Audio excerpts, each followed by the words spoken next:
उम्मीद है कि तीमुथियुस को तुम्हारे पास जल्द भेजूंगा ताकि तुम्हारा अहवाल दरियाफ्त करके मेरी भी खातिर जमा हो, क्योंकि कोई ऐसा हम ख्याल मेरे पास नहीं जो साफ दिली से तुम्हारे लिए फिक्रमंद हो।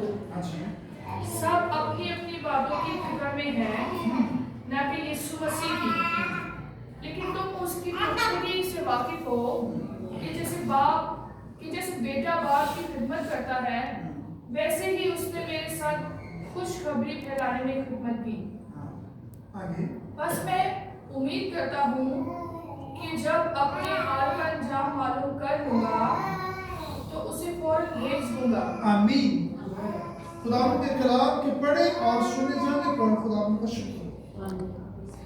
आपको मालूम है फिलिपियों की जो कलीसिया थी, पौलुस रसूल को इसकी जो फिक्र है वो सबसे ज्यादा थी। अगर आप एमाल की किताब को जब उसके 18वें और 19वें बाब को पढ़ते हैं तो वहां पर फिलिपियों की कलीसिया के ताल्लुक से पौलुस रसूल का जो दौरा था वो बहुत अच्छा था।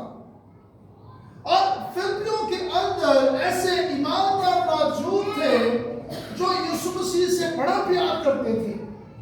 उनकी मोहब्बत खुदावंद यीशु मसीह के लिए बहुत ज्यादा थी, लेकिन उनमें कुछ चीजें थी जो वो अपनी बहसो तकरार में जिंदगी गुजार रहे थे। उनके अंदर बहसो तकरार हर रोज बढ़ना शुरू हो गई और पौलुस रसूल को यह फिक्र थी कि कहीं फिलिपियों के जो ईमानदार हैं वो कहीं और भटक ना चले जाए, वो यीशु मसीह को छोड़कर किसी और माबूद की परस्तिश शुरू न कर दे। इसलिए वो ये बात करता है 20वीं आयत में, क्योंकि कोई ऐसा हक ख्याल मेरे पास नहीं जो साफ दिली से तुम्हारे लिए फिक्रमंद हो। पौलुस रसूल बताता है कि तुम्हारी फिक्र के लिए ऐसा कोई शख्स नहीं है जो मेरी तरह तुम्हारी फिक्र करता है। मैं तुम्हारी फिक्र मेरे दिल से करता हूं। इसलिए वो कहता है कि मेरे पास ऐसा हक ख्याल है ही नहीं। कोई ऐसा शख्स नहीं है जिसको ज्यादा फिक्र हो तुम्हारी। जिस तरह माँ अपने बच्चों की फिक्र तमाम चीजों से ज्यादा करती है, वो हर चीज को अपने बच्चों के लिए तैयार करती है क्योंकि उन्हें अपने बच्चों की फिक्र है। और पौलुस रसूल को फिलिपियों की, उनकी कलीसिया की, उन लोगों की अपने बच्चों की तरह वो फिक्र करता है। लेकिन आगे वो एक बड़ी खास बात करता है, वो उनका रवैया बयान करता है। कलीसिया का रवैया यीशु मसीह के साथ कैसा था वो बयान करता है। वो एक ही आयत में इस बात को कर देता है और 21वीं आयत में वो कहता है सब अपनी अपनी बातों की फिक्र में है, ना कि यीशु मसीह की फिक्र। अरे वो उनको खुदावंद यीशु मसीह की सलीब दोबारा से याद कराता है। लेकिन अफसोस पौलुस रसूल कहता है कि उनकी फिक्रें इतनी ज्यादा हो चुकी है कि वो अपनी फिक्रों में उलझ चुके हैं। उनकी फिक्रें खुदावंद यीशु मसीह नासरी के लिए नहीं है।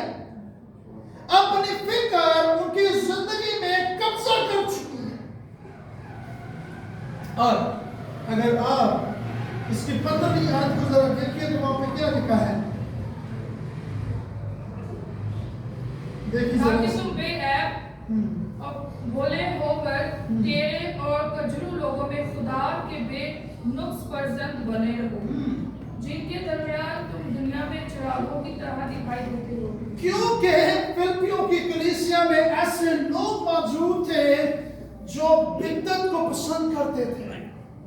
वो बिदअती काम करना शुरू हो गए।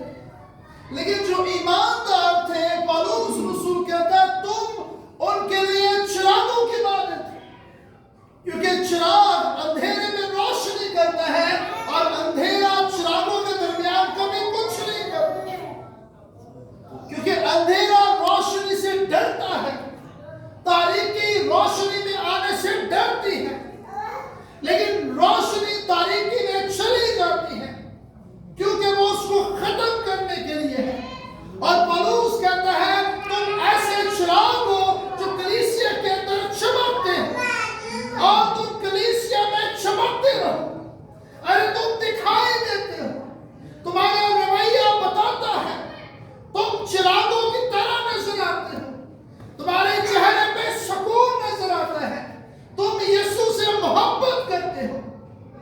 اور ذرا اس کی 16ویں آیت کو دیکھیے ذرا،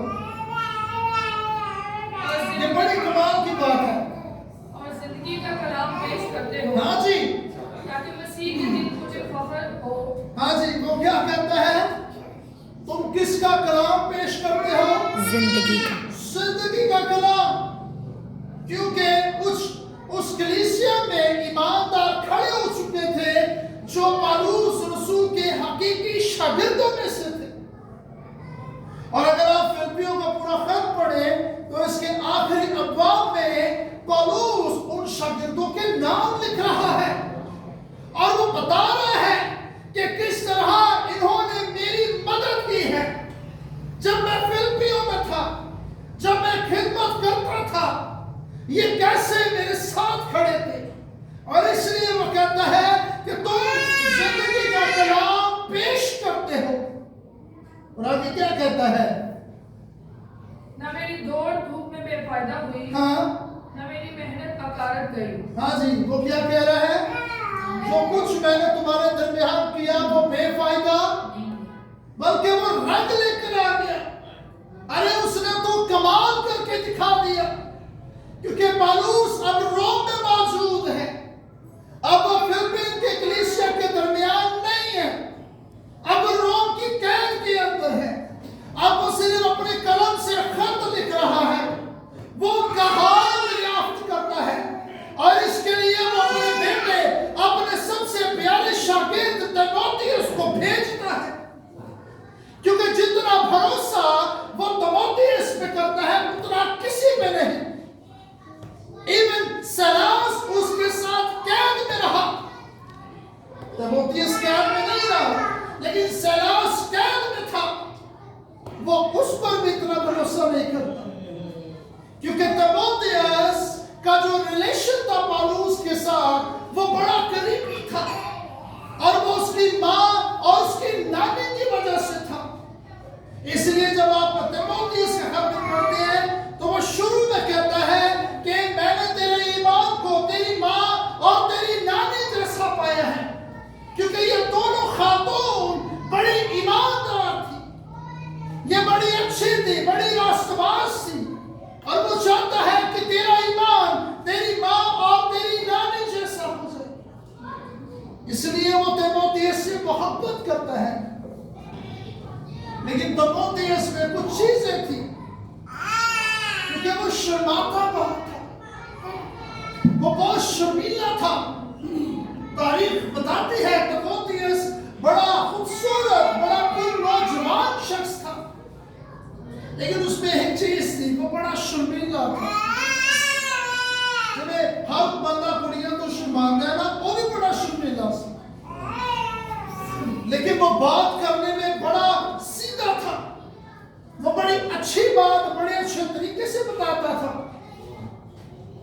اس لیے آئیں ذرا ہم تیموتھیوس کے خط کی طرف چلیں۔ آپ کو ذرا ایک بات غور کروانا ضروری ہے۔ پہلا تیموتھیوس نکالیے ذرا،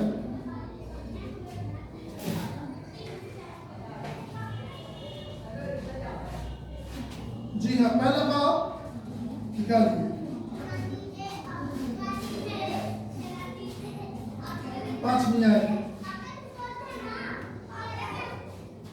حکم کا مقصد یہ ہے کہ پاک دل و نیک نیت اور بے ریا ایمان سے محبت پیدا ہو۔ آگے ان کو چھوڑ کر بعض شخص بےہودہ بکواس کی طرف متوجہ ہو گئے اور شریعت کے مولف بننا چاہتے ہیں، حالانکہ جو باتیں کہتے ہیں اور جن کا یقینی طور سے دعویٰ کرتے ہیں ان کو سمجھتے بھی نہیں۔ آگے مگر ہم جانتے ہیں کہ شریعت اچھی ہے، بشرطیہ کوئی اسے شریعت کے طور پر کام میں لائے، یعنی یہ سمجھ کر کہ شریعت راست بازوں کے لیے مقرر نہیں ہوئی، بلکہ بے شرع اور سرکش لوگوں اور بے دینوں اور گنہگاروں اور ناپاکوں اور رندوں اور ماں باپ کے قاتلوں اور خونیوں۔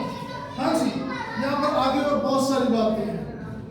پالوس رسول جب تیموتھیوس کو یہ خط لکھتا ہے تو وہ یہ بات کلیئر طور پہ کرتا ہے کہ جو کلام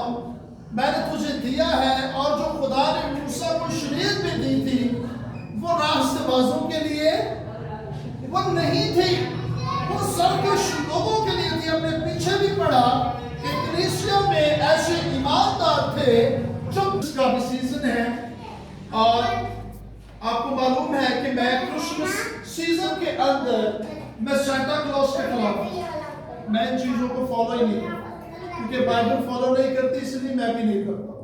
लेकिन अगर आप दूसरे चर्चेस में जाएं तो वहां पे सांता क्लॉज की टोपियां नजर आएंगी, जिनका कोई मकसद नहीं, जिनका बाइबल से कोई ताल्लुक नहीं है, दूर दूर तक बाइबल का उनके साथ कोई ताल्लुक नहीं। सांता क्लॉज ने मोजे भी टंगे होंगे, जिन्हें जो दो भी आती है, पत्नी ने कितने साल पाए होंगे, लेकिन बाइबल से उसका ताल्लुक नहीं है। इसी तरह फिलिपियों की कलीसिया के अंदर ऐसे ईमानदार थे जो बिदअतों को पसंद करते हैं, लेकिन याद रखें खुदा हर दौर में बिदअत को खत्म करने के लिए इल्हाम नाज़िल करता है। आमीन। आपको समझ आ रही है? खुदा क्या करता है? इल्हाम नाज़िल करता है। किनके लिए? ईमानदारों के लिए, कलीसिया के लिए, लोगों के लिए। क्योंकि देखें, अगर आप अकॉर्डिंग टू बाइबल, अगर आप कलाम सीखते हैं, खुदा आपको कलाम से बरकत देता है। अगर आप कलाम से बाहर चले जाएंगे, खुदा आपको बरकत नहीं दे सकता, क्योंकि यीशु मसीह ने कहा, अगर तू मेरे हुक्मों पर अमल नहीं करता तो मुझे ऐ खुदा क्यों कहते हैं? यकीन करें, जब आप खुदावंद की तरफ आते हैं तब आपको ये इल्म होता है आप किस तरह यीशु मसीह में चलते हैं। आखिरी बात करके मैं इसे क्लोज कर दूंगा। तो मोदी इसकी इसी खत को जरा देखेंगे, उसका तीसरा बात जरा निकालिए मेरे साथ। यहाँ पर जिस मौजूद में पौलुस रसूल बात करता है वो फिर से उन ईमानदारों के लिए है जो कलीसिया में बिदअत पसंद करते हैं।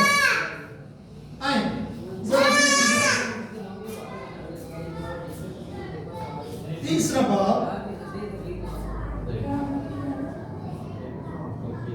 हाँ जी, उसकी चौथी आयत।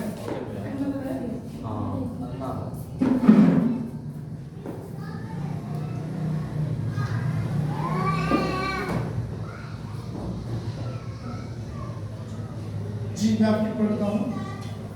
मैं तेरे पास जल्द आने की उम्मीद करने पर भी ये बातें मुझे इसलिए लिखता हूँ कि अगर मुझे आने में देर हो तो तुझे मालूम हो जाए कि खुदा के घर यानी जिंदा खुदा की कलीसिया में जो हक का सैतून और बुनियाद है क्यों कर बर्बाद करना चाहिए।